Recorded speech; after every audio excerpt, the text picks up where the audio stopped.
My mom talks about the fights that she had with Your Meri mom here and talking there. a fight? Your mom talking with the fight. But Meri, she was a little bit too verbally harsh on one of my siblings, and it was bad. That sibling ended up crying a ton, and they were really sad, and they were really hurt, and they went and told my mom about it. And it was in the Lehi house, and so my mom walked straight upstairs into Meri's apartment, confronted Meri, and that was like the second time that Meri and my mom had had a big, like, don't talk to my kids again kind of thing, which I was very grateful for. The books had finally been revealed, and they were nothing short of sensational. But even those figures weren't the actual tempest brewing to unleash in Christine Brown's life. Mykelti Padron had merely pushed open a door few cared to touch, lifting the veil from a reality that rendered all the familiar sister-wife drama look tame in comparison. What she showed was unbridled, loaded, and unbearable to disregard. Volcanic showdowns between her mom and Meri Brown, instances that would change everyone's perspective on life within those communal houses forevermore. Imagine this, the old Lehi home. A child, Christine's own, rushes toward their mother with tears streaming down his face. But these weren't the tears of a scraped-up knee or a playground fight. This was deeper, heavier. Brokenness that only occurs when an adult, someone who is supposed to shield and care, uses their words as knives, words that were sharp enough to break a child's trust. And at that moment, all that is within those walls suddenly appears different. The child had just suffered what Mykelti would refer to later as Meri having been much more than a little verbally harsh. That description was soft compared to the truth because the destruction that remained was unmistakable. The instant Christine witnessed her child's suffering, instincts kicked in. No hesitation, no tactful sister-wife politics, and absolutely no standing around for Cody to step in. She stormed straight upstairs into Meri's apartment, ready to face the source head-on. And this wasn't some one-time eruption. According to Mykelti, it was the second major confrontation, a repeat of the same fierce line in the sand. Don't ever speak to my children like that again. Years of mounting tension had led to this exact moment, and Christine wasn't about to back down. But this is where the revelation gets even sharper. This was not merely one bad day, or a conflict between two tired mothers in the same household. Mykelti recalled sensing something she did not expect. Relief. Relief that a weight had finally been lifted. She confessed she was extremely thankful that her mom finally asserted herself because it eased the constant tussle and pushback she herself was suffering silently. Consider that for a moment. A child so exhausted from ongoing conflict that she was relieved, genuine jubilation, when her mother burst into another adult's home just to protect her. That phrase Mykelti uttered, "finally make something happen," captures it all. This wasn't an outburst of frustration that happened once. It was the explosion of something that had been festering, tainting the air in those houses for much too long. This wasn't reactive parenting or a slip in judgment. It was the inevitable result of a pattern, one that left children vulnerable and mothers trapped in an impossible choice: preserve the fragile peace or protect their children at all costs. And yet what Mykelti next confessed darkens the picture even further. She acknowledged her memory is filled with many more fights and arguments than what Christine decided to make known in her book. That fact by itself is terrifying. Christine might have glossed over the truth, sugarcoating just how relentless and destructive those fights actually were. When a child holds sharper, more vivid memories of family trauma than the adult who went on to write an entire book about it, that speaks volumes. It reveals just how deep, how frequent, and how haunting those confrontations truly were. And yet, the most unsettling part is Mykelti's hesitation. She freely acknowledged she wouldn't get into crazy details, not from memory loss, but because she didn't know if all the parties to this scenario could stand to hear the whole truth revealed. That sends a frightening question hanging. What types of encounters between adults and children necessitate that level of secrecy years after the fact, when the family has long since distanced themselves from the system? What actually happened behind those walls that still is too risky to talk about?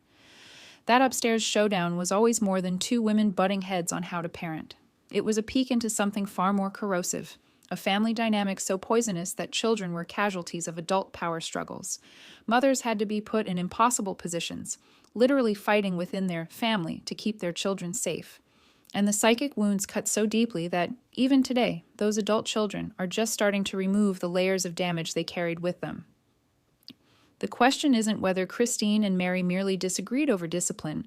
The question really is, how many confrontations like this occurred behind closed doors? How many kids were caught in the crossfire of a system that was never actually constructed to serve them? And just when it seemed like the picture couldn't get any darker. Mykelti dropped another revelation, one that completely reframed the family dynamic. She confessed she wasn't just a witness to the tension. She was often the direct target of Meri's anger. Always a little different than her siblings, she admitted she bore the brunt of Meri's wrath time and time again.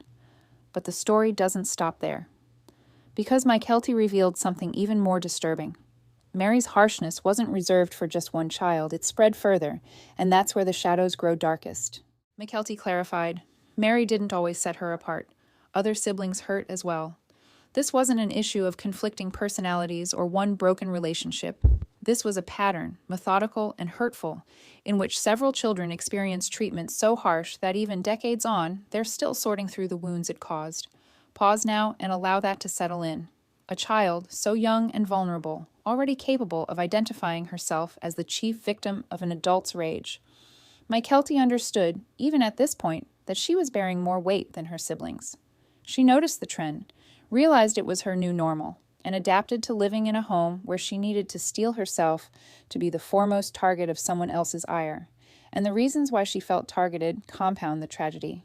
She said she was different, more artistic, more defiant, not afraid to test strict cult regulations. She did not want to wear more modestly dressed garments to be able to be herself, to live outside the stifling box in which she had been put. In short, she was just a teenager. Every mother knows this stage. Testing limits, trying on new identities, challenging boundaries. It's normal, even healthy. But in that environment, Mykelti's natural steps toward independence didn't spark guidance or patience. They triggered something far darker. Her individuality, her spark, became the very reason she drew harsher responses from Meri. What should have been ordinary adolescence turned into emotional survival. We're talking about a child being punished for creativity, for daring to have opinions, for wanting even the smallest say in how she looked. These aren't flaws to be corrected. They're the natural signs of a healthy young person discovering who they are. And the behavior becomes even more obvious when you understand Mykelti wasn't the only one. Other daughters, such as Maddie, pushed against the same limits, to wear shorter skirts, to nudge gently against the rules. But in some way, it was Mykelti who took the brunt of the backlash. The tougher treatment wasn't about modesty or dress. It was about power, about control, about one adult consistently using that control on one specific child. The most revealing piece comes in Mykelti's own words. She spoke of feeling grateful when Christine finally confronted Meri. She described the relief of seeing the struggle, the strife, the constant backlash finally ease, if only for a while, but consider that. Those are not terms that should ever be used by a child to describe family life. Struggle, strife, backlash. These aren't the textures of a secure childhood. They're the language of survival in a place where safety and stability were meant to be priorities, and weren't. When Mykelti confesses that she recalls many, many more of these fights than her mother had accepted for the book, she's lifting the veil off something terrifying. Christine's account wasn't the whole story. It was the cut version, the sanitized story. What she wrote down were only those fights so glaring, so bad, that even she couldn't deny them. The rest, those were the things adults pushed under the rug, made seem normal, or simply forgot. But kids never forget. This wasn't about conflicting child-rearing models or minor disagreements about how to maintain a home. It was about children being taught to tolerate emotional abuse as a normal part of their everyday lives, to anticipate it, to steel themselves against it. And for that one child, the lesson went even further. Mykelti discovered that she wasn't only caught in the storm, she was the storm's favorite target, the lightning rod for an adult's stored-up anger and frustration. Day by day, she took the blows reserved for no other, the scars that no child should ever have to endure. This is where the actual dysfunction really comes into clear view, because under all the explosive arguments were two completely different definitions of what childhood needed to be, two worlds crashing into one house, and caught in the middle were children who never had any idea which rules were in effect or which grown-up would lose it next. Christine writes in her book of being the sort of mother who thought kids were just supposed to be kids. She was okay with them jumping on beds, searching through cupboards, clanging pots and pans, and making noise. To her, mess was discovery, play was education, and chaos was an inevitable part of growing up. Any parent who's ever seen their toddler cheerfully dump out a kitchen cabinet will identify with Christine's methods, even find them comforting. Meri, by contrast, craved order. She wanted her house kept a certain way. She loved quiet, cleanliness, and instant correction when those standards were not upheld. For any parent who's ever found herself drowning in chaos or reaching for control, her worldview is likewise easy to grasp. But this is where the sister-wife dynamic distorted what could have been workable differences into something much more destructive. These were not two different houses with different rules. This was one house with multiple authorities. The children grew up in a perpetual minefield of conflicting messages, doomed to fail no matter what they did. Imagine you're 8 years old. You jump onto a bed, laughing, bouncing, absolutely fine by one mother's standards, but within the same instant, you're flouting a strict boundary with the other. Every decision was a gamble. Every move could trigger praise or wrath. And for the children, the unpredictability was a trauma in itself. This wasn't an ordinary family fight over bedtime rules or limited TV time. The Brown family was struggling with something far more sinister. Two vastly different styles of raising children that left the children in the middle of an impossible predicament. When Christine and Meri were forced to live in close proximity with each other and share parenting responsibilities, their children were given a nightmare situation. What pleased one mom would instinctively annoy the other mom. There was no winning for these children regardless of what they did. Consider an activity as innocuous as playing with Tupperware containers. Christine observed her child learning and discovering, touching various textures, experimenting with sounds, learning how things work. This was healthy childhood development to her, but Meri observed the same behavior as messy and disrespecting household rules. Both women were correct when you consider each by itself, but combining these two ways of living in the same household with the same children caused chaos. The truly sad thing is how quickly the children learned to adapt their behavior based on who was observing them. Mykelti routinely received the worst treatment from Meri, but what if she was simply mimicking the behavior of a typical child who was simply more suited to Christine's laid-back approach? What if her so-called behavioral issues were actually just her adapting to switching between two totally different sets of expectations? Money made this entire scenario worse. Christine couldn't move her kids away from Meri's influence because they literally could not afford to rent their own place. They were stuck living with two adults who couldn't agree on anything regarding raising children, and the children suffered due to adult choices they had no say in. But the worst aspect of this chaos was learning by children that their natural instincts were somehow always wrong. When climbing on the bed earns you approval from one mother and disapproval from another, you do not learn about respect or rules. You are taught to distrust your instincts, that grown-ups are capricious, and that being safe is about perfectly guessing whatever mood the grown-up in question has at a given time. This wasn't so much about being neat or messy or structured or free. This was about kids learning that existing brought conflict between the grown-ups who were to be in charge of them. No matter what they did, they would inevitably let someone down who had authority over their daily routines. The actual shock in the issues within this family wasn't about various rules of the house or about differing philosophies on how to parent. There was actual violence between the kids, and the adults were unable to agree on how to control it. What this says about these conflicts of parenting will enrage you. Let's discuss Peyton, because his actions reveal precisely how these adult issues impacted the kids and brought harm to the smaller, weaker children in the family. Were not dealing with common sibling squabbles or roughhousing. Several individuals have reported a pattern of bullying and physical abuse. The camping trip incident is especially disturbing. Peyton and other older boys were harassing Brianna, who was several years younger and couldn't stand up for herself against boys twice her size. In accordance with witness testimony, one of the boys actually poked Brianna in the eye as part of this systematic harassment. Imagine that scene for a second. A little girl being physically assaulted by older boys and adults witnessing it, and then those same adults complaining about whether intervening was appropriate. Meri instructed the boys to cut it out because in her reality, violent physical action against younger children was never an option. Family dynamics or not, regardless of shooting schedules. But Christine upset with Meri for intervening, saying it wasn't the right time or location for discipline. Consider that reasoning. A child is physically being assaulted, and the concern is with proper procedure instead of ensuring her safety at once. This same pattern repeated repeatedly. There's another one that's been documented where Peyton was obviously bullying younger girls, and Christine's reaction was essentially to normalize it by saying it meant they were integrating really well, because he was treating them like sisters. Treating sisters like punching bags and targets for physical aggression isn't integration. It's abuse, rebranded as family bonding. The most damning footage captures Brianna dashing towards adults yelling, "Peden hit me in the eye," and visibly distressed and hurting. This wasn't too rough play gone wrong. This was controlled violence against a significantly smaller child. And rather than the attacker facing immediate punishment, the adults began to argue about whose authority took precedence and whether it was even necessary to intervene. What makes it all the more troubling is the way Gwendolyn, Peyton's own sister, has publicly characterized him as the most abusive member of the family and refuses to have contact with him due to the way physically violent he got towards her. When your own brother or sister shuts you out entirely because of your violence, that indicates a pattern much worse than usual brother-sister bickering. But this is where the actual dysfunction rears its head.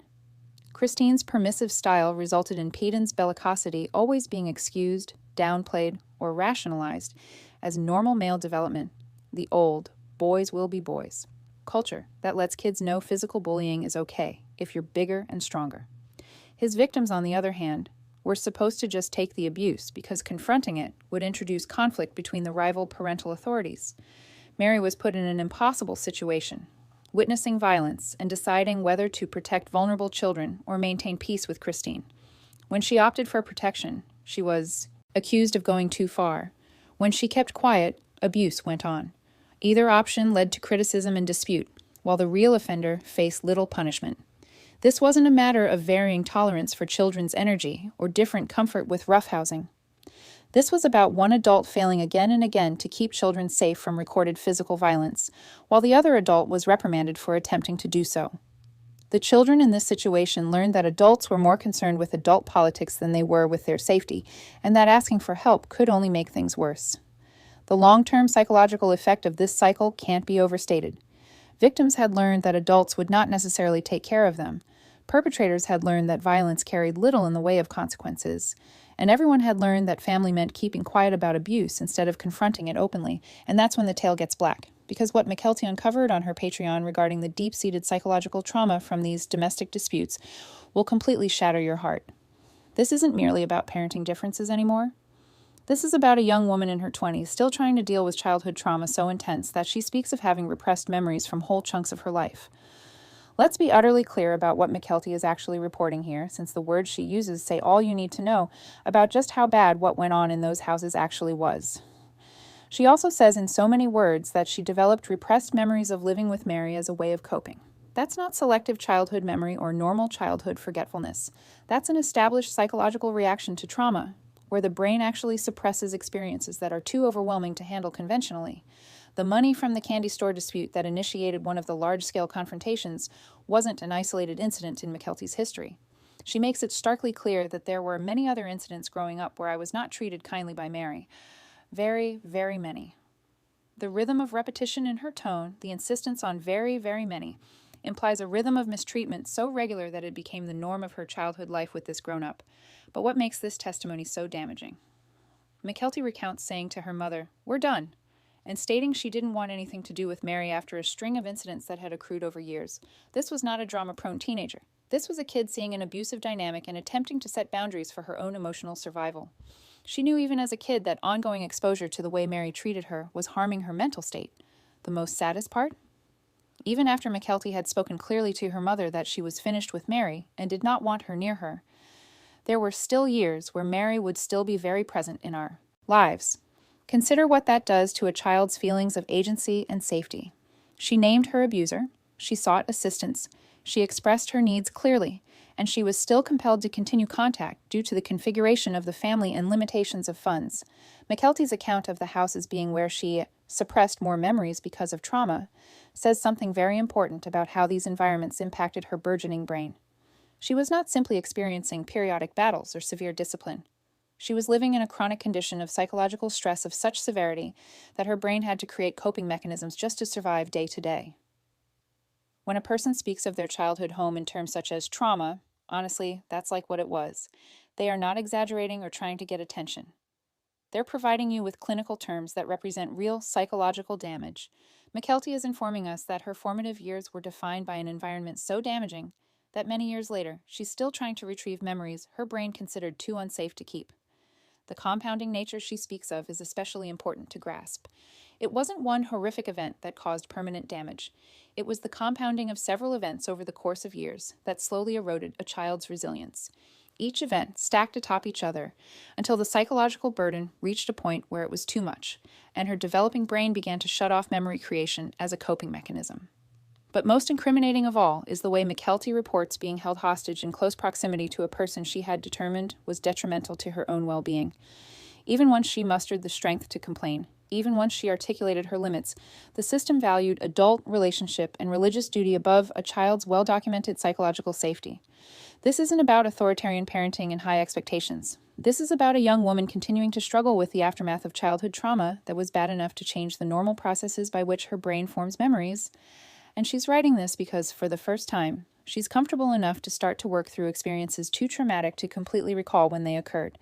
And here's where this tale uncovers its most tragic layer, because Christine had no idea what was happening to her children. She tried desperately to keep them safe, and she was completely unable to pull them out of the path of harm. What ensnared this family in patterns of abuse wasn't bad tempers or differing styles of parenting. It was an institutional web of economic dependence and religious manipulation that rendered flight impossible. Christine even confesses in her book that she didn't want Meri near her children. She knew the harm being inflicted. She observed the trauma piling up, and she battled those explosive fights just to establish some buffer between her, children, and Meri. But this is the heartbreaking truth that any woman who has ever felt trapped by circumstance will understand. Needing to keep your children safe and having the authority to actually do so are two very different matters. The financial grip was total. Christine talks about having to do several side jobs just to be able to put food on the table. But as per Mykelti, they were in abject poverty, where they never knew where the next meal would be coming from. Some of the children didn't even have beds of their own. When you're fighting to offer basic needs such as food and sleeping conditions, the privilege of deciding where you live simply isn't there.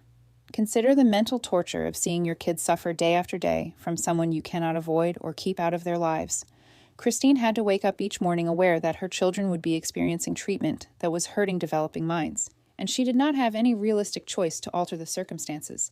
That's not parenting. That's being held captive by poverty while seeing your babies suffer the consequences. The religious indoctrination made this economic trap even worse.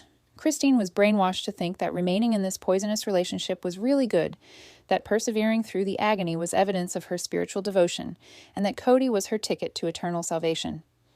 The cult rhetoric informed her that it was more important to preserve her heavenly marriage than to keep her children safe from harm. But this is what makes this situation so cruel. Christine did resist. She had those volatile confrontations with Meri. She set limits where she could, and she fought vigorously for her children in the limitations of the system. She wasn't sitting idly by while abuse persisted. She was doing as much as she could in her very limited power to reduce the harm while caught in situations she couldn't leave. The housing arrangements illustrate just how unfeasible their predicament actually was. They shared with Meri in West Jordan, then in Lehi, then other arrangements in which proximity was unavoidable. Each time Christine believed she could secure some space for the safety of her children, the economic reality pushed them once again into communal arrangements in which the fights and trauma kept on piling up. Mykelti's account of years going by where Meri would still be very present in our lives, despite trauma, was readily identifiable, demonstrates the dual process working against child protection. It was irrelevant that harm was documented, borders were demanded, and harm was continuous. Adult responsibilities and fiscal limitations were prioritized over children's psychological safety each and every time. The saddest thing about this is how Christine's protective mechanisms were gradually dismantled by forces beyond her control. She defended her children when she could. She took massive amounts of aggression to protect them when she could. And she stood through years of blowout arguments just to keep their exposure to damage to a minimum. But the system was constructed so that successful protection became impossible while blaming mothers for failing to do so. What Christine saw is what many women in dysfunctional systems know. You can recognize the threat clearly, you can desperately want to keep your children safe, you can struggle battles every day, and still be ensnared by circumstances that render escape impossible. The tragedy is not that she did not wish to save her children. The tragedy is that she was deliberately denied the opportunity to do so by a complex network of religious and financial domination that aimed to trap families in self-destructive cycles. But this is where this tale gets even more complicated, because when you take a step back and examine the larger picture, you see that Meri was also in an impossible bind that would have pushed any sane person to the breaking point. It doesn't justify bad behavior around children, but it does show you how the polygamous system was built to cause conflict and trauma for all involved, including the adults. Imagine being in Meri's shoes for a minute, and attempt to grasp the mental pressure cooker she was living in every day. She's experiencing infertility as she sees her husband father children with several other women. She's living in intimate proximity with competing wives and children. And she's supposed to co-parent and support financially children who symbolize her husband's romantic involvement with other women while she grapples with childlessness. The parenting philosophies clash in a new light when you realize Meri was usually the sole adult attempting to enforce some semblance of order or safety practices in chaotic multi-household situations. When Christine had a kids will be kids policy, which permitted such activities as jumping on couches, rummaging through cabinets, and contact roughhousing, somebody had to handle the pragmatic fallout from that mayhem. Consider sitting through Peden repeatedly intimidating younger children physically while Christine repeatedly failed to act to stop them. If you're Meri, you have an impossible decision to make. Sit back and see defenseless kids get harmed, or intervene and risk immediate confrontation for overstepping your bounds. Either option brings conflict and criticism, but just one option truly keeps the kids safe from instant physical harm. The financial pressure piles yet another suffocating layer onto Meri's life. She's not only taking care of her own family needs, she's supplementing to help children and adults in a system with resources always stretched to the breaking point and her own emotional needs totally disregarded. She's supposed to be sweet and selfless while seeing her husband lavish attention and money on newer relationships that drive her into further background. But what's most tragic about Meri's case is that she was not able to express her frustration or emotional needs without automatically being defined as jealous, bitter, and spiritually deficient. Polygamy required that she keep sweet, swallow her hurt, and still keep going, as if observing your husband creating intimate connections with other women while you wrestle with infertility is just fine and doable. The various parenting styles were not necessarily about domestic management techniques or discipline ideologies. They were about two women under incredible psychological duress vying for scarce resources and attention, having to work together on raising the kids while navigating their own unresolved traumas and unfulfilled emotional needs. The kids were the casualties of wars that were actually about adult survival in an impossible system. Meri's bluntness with her feelings, her failure to keep sweet and bottle up her emotions, actually betrays superior mental health to adults who manage to entomb their true reactions under sets of religious conditioning. She was responding like a human being to impossible pressure when others learned to deaden themselves to make it through the system's psychological requirements. That's not to say that the children are not traumatized and that unsafe behavior towards children is okay, but it does say that concentrating on individual personalities is missing the bigger picture. The polygamous structure was created with a purpose of causing precisely these types of dilemmas. It set women against each other, arranged impossible parent-to-child relationships, and produced trauma for all involved, and made escape financially and emotionally complicated. The tragedy is not that Meri was a horrible person who made the decision to abuse children. The tragedy is that there was an abusive religious system that created an environment in which psychologically broken adults were subjected to having to work as caregivers and parents and struggling with their own unresolved trauma, fiscal problems, and emotional abandonment. They all were being damaged within that system, and that damage cascaded down to hurt the most vulnerable members of the family. And now we come to the most tragic aspect of all this mess, because while the grown-ups were waging their battles over territory and working through their own traumas, the kids were paying a psychological cost that is still in calculation decades later. What happened to these children lays bare the real cost of employing children as weapons in adult games, and the harm goes far deeper than anyone will acknowledge. The forced incorporation itself was psychological torment for developing minds. They informed the children that they were newly become siblings and should bond with strangers who symbolized their father's betrayal of their first family setup. Think of being Christine's children and seeing your dad emotionally and physically disappear after Robin became part of the family, then being recorded, acting as if everything was perfect while you're real. Lived experience was one of replacement and abandonment. Mykelti's account of being abandoned and losing their father upon Robin's arrival reveals how the children knew precisely what was going on, even when the adults pretended otherwise. They were not deceived by the one big happy family script. They could see where Dad's attention, affection, and resources were really directed, and they had to smile for photos while grappling with the reality that they were no longer priorities for their father. But here's where the damage compounded exponentially.